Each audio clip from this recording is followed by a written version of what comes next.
신약성경 요한일서 2장 우리 두 군데를 읽겠습니다. 3절에서 6절 말씀하고요, 15절에서 17절 말씀을 읽겠습니다. 우리 3절 말씀입니다. 우리가 그의 계명을 지키면 이로써 우리가 그를 아는 줄로 알 것이요, 그를 아노라 하고 그의 계명을 지키지 아니하는 자는 거짓말하는 자요 진리가 그 속에 있지 아니하되, 누구든지 그의 말씀을 지키는 자는 하나님의 사랑이 참으로 그 속에서 온전하게 되었나니 이로써 우리가 그의 안에 있는 줄을 아노라. 그의 안에 산다고 하는 자는 그가 행하시는 대로 자기도 행할지니라. 그리고 15절로 우리가 넘어가겠습니다. 이 세상이나 세상에 있는 것들을 사랑하지 말라. 누구든지 세상을 사랑하면 아버지의 사랑이 그 안에 있지 아니하니, 이는 세상에 있는 모든 것이 육신의 정욕과 안목의 정욕과 이생의 자랑이니 다 아버지께로부터 온 것이 아니요 세상으로부터 온 것이라. 이 세상도 그 정욕도 지나가되 오직 하나님의 뜻을 행하는 자는 영원히 거하느니라. 아멘. 오늘은 읽으신 이 말씀을 가지고 우리가 지금까지 올레표 우리 저기 보이지 않습니까? 주님과 함께 또 한 걸음. 그래서 우리 주님과 함께 동행하는 그런 방법에 대해서 우리가 어떻게 주님과 더 친밀하게 동행을 하는 삶을 살까, 거기에 대해서 우리가 계속 묵상을 해오고 있습니다. 오늘 읽으신 이 말씀은 특별히 저희들에게 굉장히 중요한 그런 키를 제공해 주고 있는데요, 그것이 무슨 말씀인가 하면, 우리가 동행이라고 한다면은 동행이라는 것은 같이 있는 걸 전제를 하죠. 그래서 우리가 서로 배우자를 인생의 동반자, 인생을 같이 살아가는 그런 사람을 배우자라고 하죠. 그런데 동행이라는 것은 같이 있는 것을 전제로 한다면 우리가 같이 늘 함께 있는 어떤 그런 상황을 우리가 생각을 하면 좋겠습니다. 그래서 어떻게 보면 이 동행이라는 것은 같이 사는 삶, 함께 하는 삶인데요, 이렇게 동거를 하는 삶에 있어서는 우리가 구분을 해야 될 것이 있습니다. 왜냐하면 우리가 오늘 이 표와 같이 주님과 동행한다는 것은 우리가 일반적으로 생각하는, 우리는 뭔가 이 성경에서 영적인 것을 가르칠 때 우리가 이미 알고 있는 어떤 자연계, 우리가 알고 있는 지식과 경험으로 자꾸 해석을 하려고 하다가 보면 그것이 엉뚱한 데로 가는 경우가 많이 있습니다. 그래서 우리가 이 성경 말씀을 대할 때는 우리가 기도하는 마음으로 성령께서 이 성경을 쓸 때 성경을 쓰는 사람을 감화시켜서, 감동시켜서 성경을 썼던 그 어떤 상황을 우리가 같이 느껴보려면은 성령님이 우리가 이 말씀을 연구하고 공부할 때도 우리 가운데 역사해서 그 당시에 그 성경을 저술한 사람에게 감화했던 그 성령이 우리에게도 함께하는 그런 경험이 있어야만이 우리가 그걸 이해할 수 있겠죠. 그래서 우리가 정말 간절히 기도하는 마음으로 말씀을 연구해야 된다는 것이 그렇습니다. 주님과 함께 하기 위해서는 동거가 필수인데요, 이 동거에 대해서 일반적으로 동거라는 것은 무엇입니까? 우리가 일반적으로 생각하는 것은 같이 사는 것이니까 그 사람의 존재가 항상 우리 주변에 있다는 것을 우리가 전제로 하는 말씀이죠. 그럼 항상 있다는 것은 눈으로 본다는 말씀입니까? 여러분들이 보지 않는 그런 사람을 사랑한다는 것은 굉장히 어려운 일입니다. 그래서 영어에 보면은 out of sight, out of mind, 우리가 눈에 보이는 데서 사라지면 마음에서도 사라진다, 그런 말이 있지 않습니까? 그것은 우리가 일반적으로 생각하는 동행이다, 동거다, 이 개념을 우리가 일반적으로 이해하고 있는 세상적인 개념으로 해석을 하기 때문에 그렇죠. 그래서 여러분들이 배우자와 오랜 인생의 여정을 같이 동반자로 지내기 위해서는 항상 옆에 있고, 또 옆에 있다는 것이 존재만으로 배우자의 어떤 그런 어떤 가치가 거기에 있는 게 아니잖아요. 그래서 배우자가 있으면 서로 삶을 나누는 게 있어야 되니까 서로 주고받는 어떤 그런 서로 교통하는 그런 게 있어야 되고요. 그런 소통 가운데서 또 서로를 알아가면서 서로의 마음과 그 속마음을 알 때에 정말 이 사람이 진정으로 나를 사랑하는구나, 나를 위하는구나. 이러한 어떤 동행의 관계에 있어서 동반자의 그런 관계는 비단 우리의 어떤 배우자뿐만이 아니라 친구의 관계, 또 여러분들이 우리 교회에서도 보면 구역 식구들 간의 관계, 아니면 교우들 간의 관계에서도 똑같이 적용이 가능합니다. 물론 여러분들이 이 교회의 다른 교우들은 매일 삶에서 만나고 삶을 나누는 동반자하고 그렇게 오래 삶을 나누지는 못하지만 그래도 매주 여러분들이 얼굴을 보면서 서로 만나고 삶을 나누고 있지 않습니까?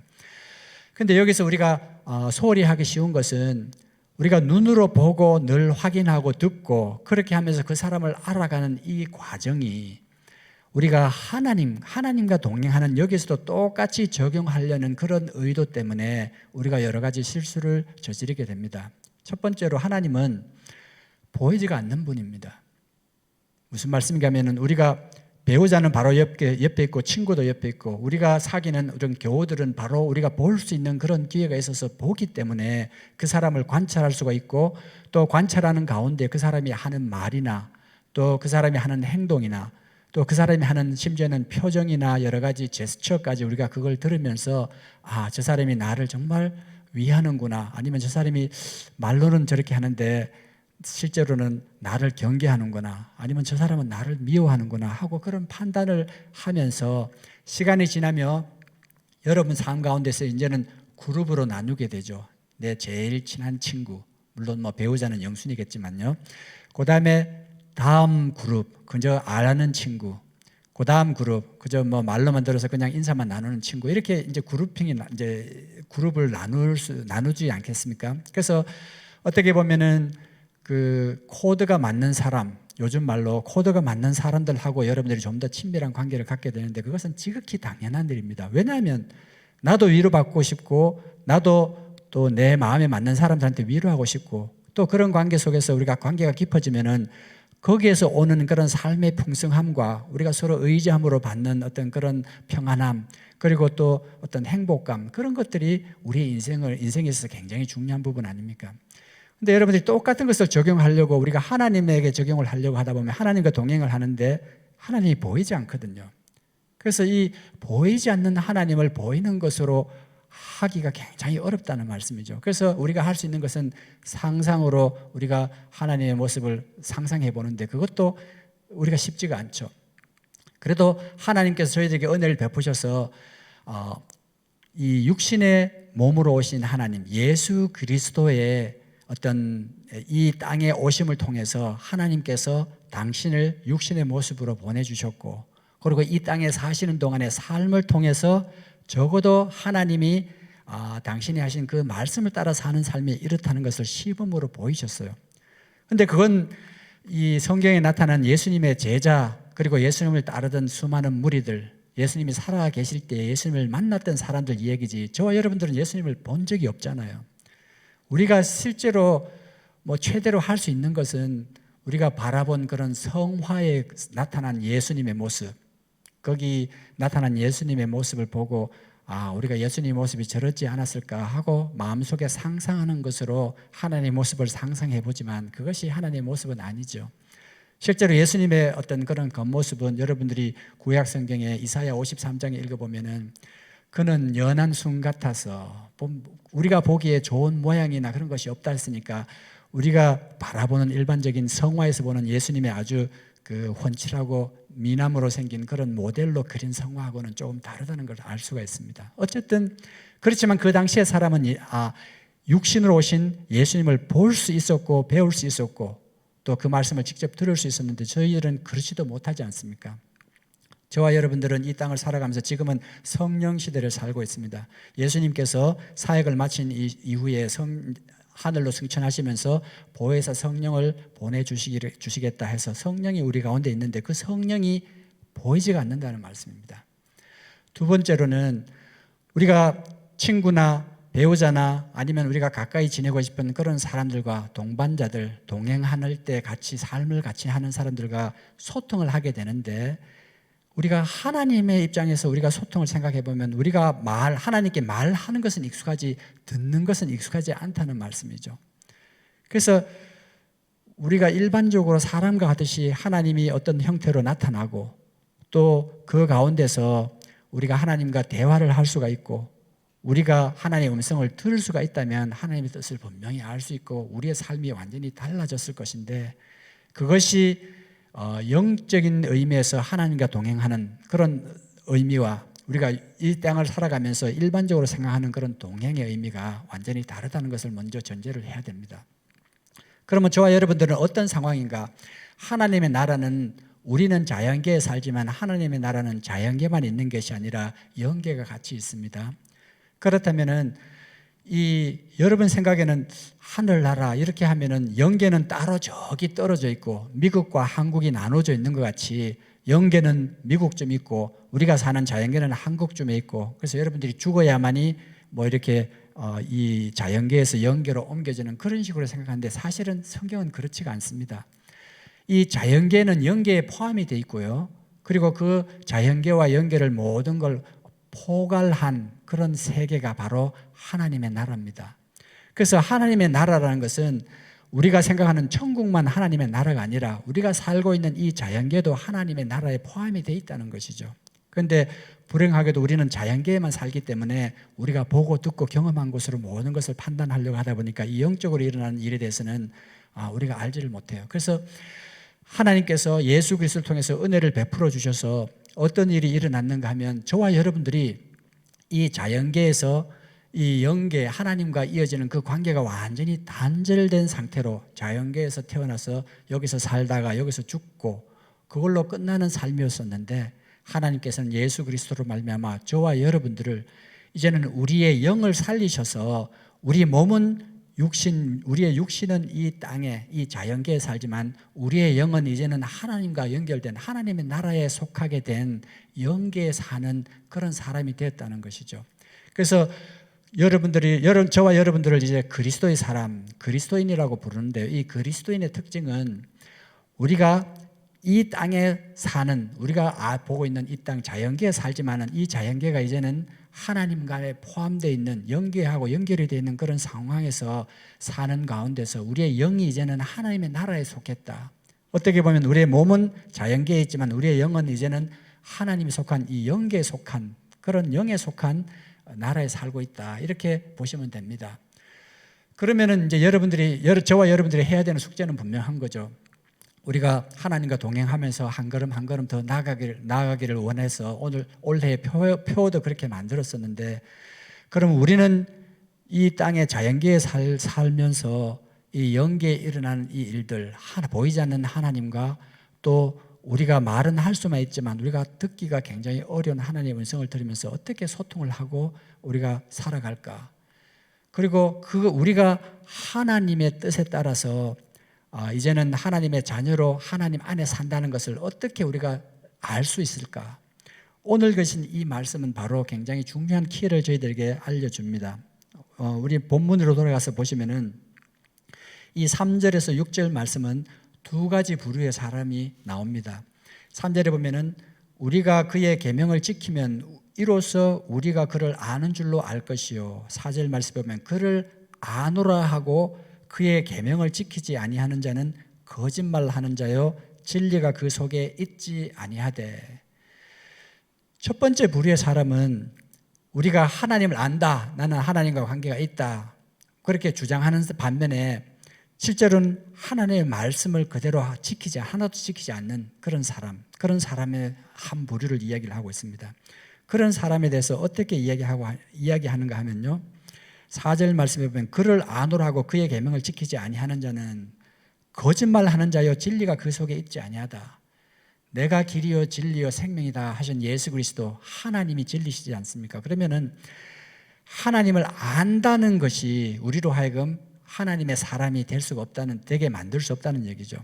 그래서 우리가 교회에서도 보면 불행하게도 우리 그리스도인들 중에서 나는 예수님을 믿는다, 압니다 그렇게 하지만은 실제로 우리가 봤을 때 저 사람이 정말 믿는 사람일까 하는 의심이 들 정도로 믿음의 생활, 그리스도를 닮은 생활을 하지 않는 사람들이 많이 있지 않습니까? 여기 보면은 분명히 그런 사람들은 거짓말하는 자고 진리가 그 속에 있지 않다. 살아있는 우리 하나님의 영이, 성령이 있지 않다. 예수가 그 안에 있지 않다. 다시 표현하면 하나님이 그 속에 있지 않다고 단적으로 이렇게 표현을 합니다.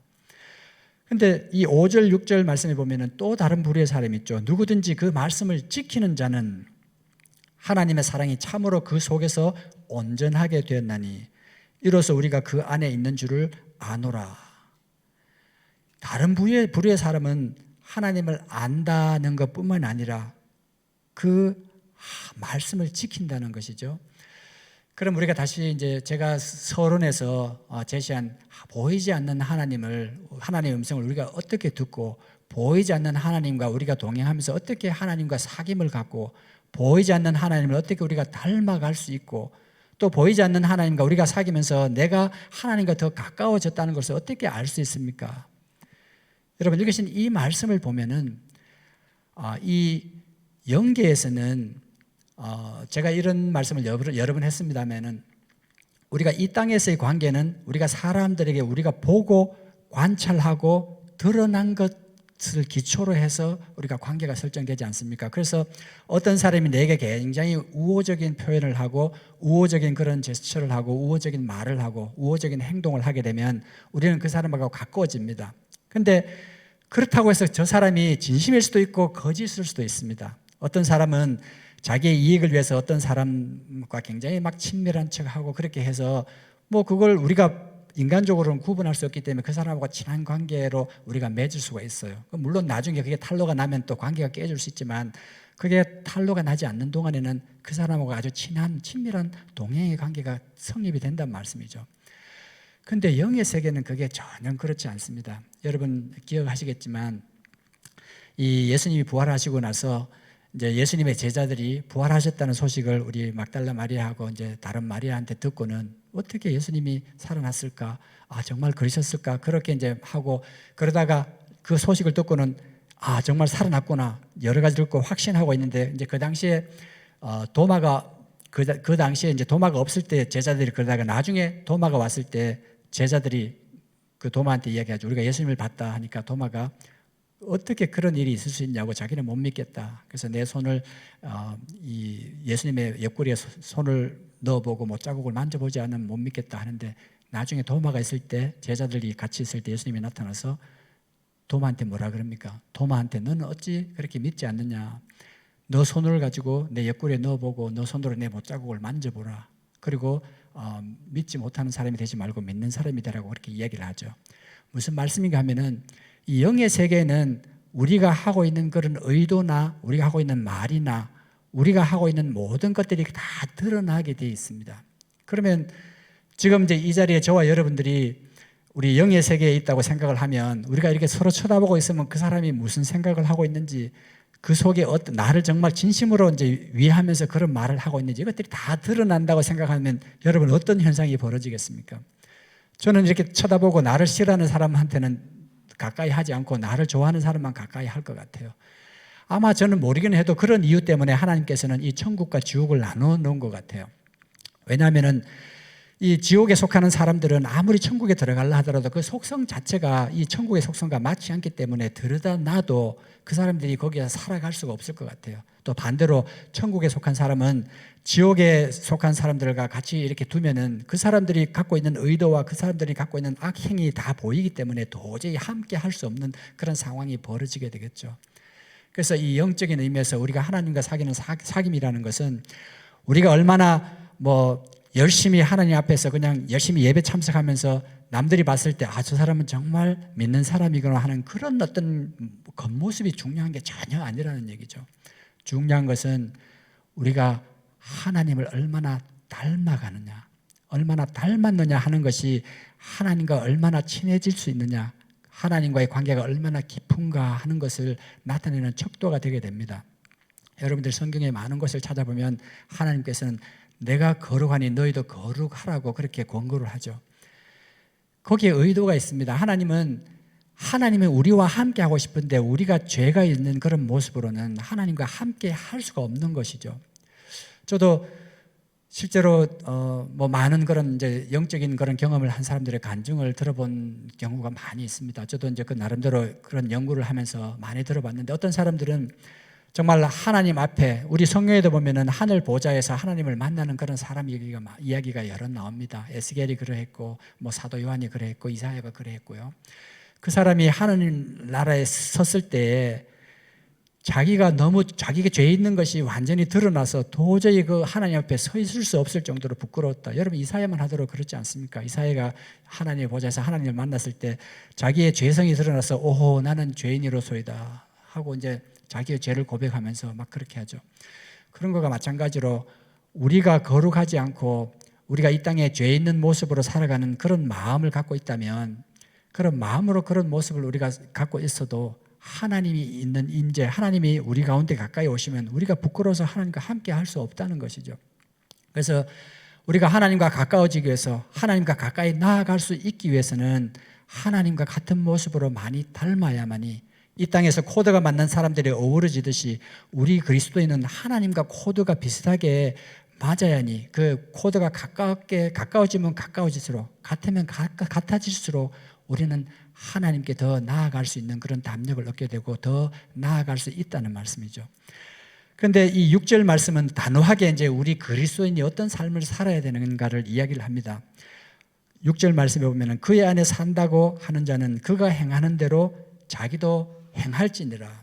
결국 무슨 말씀인가 하면은 이 그리스도 사람은 겉모습과 안의 마음이 똑같아야 된다는 것이죠. 이것이 바로 우리가 영의 세계에서 우리가 하나님 앞에 섰을 때도 똑같은 모습입니다. 우리 성경에 보면 예수님께서 재림하실 때 우리 모두 한 사람 한 사람은 최후의 심판대에 서서 우리가 행한 대로 이제 심판을 받는다고 나와 있는데, 거기에 여러분들이 서 있다고 한번 생각해 보세요. 그러면은 내가 이제 육신적으로 마음속에 감추고 겉으로만 행하던 그런 것들이 다 없어지고 내 속마음까지, 내 의도까지, 내 하는 어떤 겉의 모습까지 그게 다 똑같이 드러난다고 할 경우에 나의 정말 진짜 가치가 나타나는 것입니다. 그래서 오늘 계신 이 이제 앞부분의 말씀은 우리 그리스도인은 이 몸은 이 자연계에 살지만 우리의 영은 영계화에서 하나님의 나라에 하나님과 함께 사는 그런 삶을 살고 있기 때문에, 그것이 우리가 겉과 속이 똑같은 그리스도인이라는 것을 나타낼 수 있는 유일한 증거는 우리가 하나님이 이미 우리에게 알려주신 말씀대로 살아가는 거라는 것을 우리가 분명히 깨달을 필요가 있습니다. 그래서 도입부의 3절 말씀은 우리가 그의 계명을 지키면 우리가 그를 아는 줄로 알 것이요. 근데 여기도 사실 한 가지 전제가 있긴 합니다. 어떤 사람들은 교회에서 남들에게 잘 보이기 위해서 하나님의 말씀을 지키면서 이웃을 사랑하는 척 합니다. 이 척하는 것은 영적으로는 아무 쓸모가 없습니다. 어떤 사람은 남들 앞에 어떤 자기를 내세우기 위해서, 나는 이렇게 정말 한다는 걸 내세우기 위해서 뭔가 하나님의 말씀을 지키는 척 합니다. 이웃을 사랑하는 척하고. 그런 것들은 여기에서 아무것도 우리말로 카운트가 되지가 않습니다. 점수가 없다는 얘기죠. 그러니까 달리 표현하면 우리 그리스도의 사람은 하나님이 가르치는 그 말씀대로 우리의 속마음과 겉마음이 똑같은 그런 마음으로 우리가 살아가는 모습을 통해서 증명을 해야만이, 그것이 곧 하나님 안에 사는 자의 올바른 도리라고 이야기를 합니다. 그것이 하나님과 동행하는 그런 방법에 있어서 가장 중요한 삶의 어떤 방법입니다. 하나님은 보이지 않기 때문에 보이지 않는 하나님을 여러분들이 만날 수 있는 길은 하나님의 말씀대로 한번 행해 보는 겁니다. 그렇게 하다 보면 여러분들이 어떤 건 할 수 없다는 걸 깨닫게 되고, 할 수 없는 걸 할 수 있도록 하나님께 간구하다 보면 그 가운데 하나님의 깊은 임재를 체험하게 됩니다. 그런데 불행히도 우리는 이 자연계에 살기 때문에 이 세상의 수많은 것들이 우리로 하여금 하나님의 말씀대로 살아가는 삶, 온전히 하나님과 동행하는 삶을 방해하는 그런 요소들이 많습니다. 그래서 15절 말씀에 보면은 이 세상이나 세상에 있는 것들을 사랑하지 말라. 누구든지 세상을 사랑하면 아버지의 사랑이 그 안에 있지 아니하니, 이 세상에 있는 모든 것이 육신의 정욕과 안목의 정욕과 이생의 자랑이니 다 아버지께로부터 온 것이 아니요 세상으로부터 온 것이라. 17절 말씀에 이 세상도 그 정욕도 지나가되 오직 하나님의 뜻을 행하는 자는 영원히 거하느니라. 이 세상에서 그리스도인이라 할지라도 우리가 하나님과 동행하는 삶, 하나님의 말씀대로 살아가는 삶을 방해하는 것들이 여러 가지 있다고 되어 있는데요. 여기 보면은 세 가지로 요약을 하죠. 육신의 정욕과 안목의 정욕과 이생의 자랑. 그리고 이것은 다 아버지께로 하나님께로부터 온 것이 아니라 세상적이고 세상으로부터 온 것이다. 그런데 이것을 다시 또 우리가 크게 분류를 해보면 사실은 자기 사랑과 세상 사랑입니다. 무슨 말씀인가 하면은 자기를 사랑하는 사람은 하나님을 사랑할 수가 없습니다. 그리고 세상을 사랑하는 사람은 이웃을 사랑할 수가 없습니다. 그것은 무슨 말씀인가 하면은 우리가 여러분들이 잘 알지 않습니까? 이 성경에 나타나는 모든 하나님의 말씀은 하나님 사랑, 이웃 사랑으로 그것 두 가지 어떤 그 주제로 함축할 수 있다고요. 그리고 이 하나님 사랑과 반대되는 것이 자기를 사랑하는 것입니다. 수많은 사람들이 자기를 사랑하는 동기로서 선행을 베풀기도 하고 또 여러 가지 일을 하지만 자기를 사랑하면서 행하는 그 모든 말과 행동은 하나님을 사랑하는 것이 아니기 때문에 그것은 하나님의 말씀대로 살아가는 것이 아니라는 것입니다. 수많은 사람들은 어떤 그 이생의 자랑, 이 세상 사람들이 추구하는 그런 부와 명예, 그리고 이 세상적인 방법으로 자기가 무언가 남들보다 나아지려고 하는 그런 모든 노력들, 세상적으로 행복해지려고 노력하는 그런 모든 노력들, 그런 과정 가운데서 이웃의 어떤 평안이나 이웃의 어떤 이익은 안중에도 없는 그런 사람들의 모습, 그것은 세상을 사랑하는 그런 사람들의 모습입니다. 그것은 성경에서 가르치는 이웃을 사랑하는 모습과 반대되는 말씀이죠. 그래서 어떻게 보면은 우리가 하나님과 동행하면서 하나님 말씀대로 살아간다는 것은 곧 하나님의 사랑대로 살아가는 것과 또 하나님의 말씀대로 살아가는 것을 우리 의미합니다. 그래서 제가 거기에 대한 말씀을 제가 찾아서 읽어드릴게요. 실제로 갈라디아서 5장 22절에서 26절 말씀에 보면 오직 성령의 열매는 사랑과 희락과 화평과 오래 참음과 자비와 양선과 충성과 온유와 절제니 이 같은 것을 금지할 법이 없느니라. 그리스도 예수의 사람들은 육체와 함께 그 정과 욕심을 십자가에 못 박았느니라. 만일 우리가 성령으로 살면 또한 성령으로 행할지니 헛된 영광을 위하여 서로 격동하고 서로 투기하지 말지어다. 무슨 말씀인가 하면은 우리가 이 하나님을 사랑하고 이웃을 사랑하는 삶은 반드시 성령의 열매를 맺는, 여기서 말하는 사랑과 희락과 화평과 이 9가지 성령의 열매를 맺는 그런 삶을 우리가 살게 된다고 이야기를 하고요. 또 우리가 실제로 그 하나님을 사랑하고 이웃을 사랑하는 사람들은 고린도전서 13장 우리 4절에서 8절 말씀에 나오는 것 같이 사랑은 오래 참고 사랑은 온유하며 시기하지 아니하며 사랑은 자랑하지 아니하며 교만하지 아니하며 무례히 행치 아니하며 자기의 유익을 굳지 아니하며 성내지 아니하며 악한 것을 생각하지 아니하며 불의를 기뻐하지 아니하며 진리와 함께 기뻐하고 모든 것을 참으며 모든 것을 믿으며 모든 것을 바라며 모든 것을 견디느니라. 사랑은 언제까지나 떨어지지 아니하되 예언도 패하고 방언도 그치고 지식도 패하리라. 실제로 이 하나님과 동행하는 사람은 이 세상에서 우리를 그 하나님과 살아가는 어떤 동행하는 삶을 방해하는 그런 요소가 있음에도 불구하고 우리는 성령의 열매를 맺고 또 이 사랑에 의해서 맺는 그런 열매들을 이 고린도전서 13장에서 이야기하는 그런 열매들을 맺게 됩니다. 실제로 이 세상에서 영원한 것은 하나님 한 분밖에 없습니다. 그리고 우리가 고린도전서 13장에서 읽은 같이 이 사랑은 이 방언도 그치고 예언도 떨어지지만은 이 하나님의 사랑, 하나님 사랑이신 하나님, 또 그 하나님의 사랑은 영원하다고 말씀하십니다. 그래서 저와 여러분들이 이 하나님의 말씀대로 살아갈 때 오늘 읽으신 이 말씀대로 17절 말씀에 이 세상도 그 정욕도 지나가되 오직 하나님의 뜻을 행하는 자는 영원히 거하느니라. 바로 저와 여러분들이 이 오늘 읽으신 이 말씀대로 하나님과 동행하면서 보이지 않는 하나님이지만 하나님의 말씀, 하나님을 닮아가는 그런 모습으로 하나님을 깊이 체험하고 하나님과 영원히 함께 계시는 그날을 소망하면서 살아가는 저와 여러분 되시기를 축원합니다. 우리 같이 기도하겠습니다. 하나님,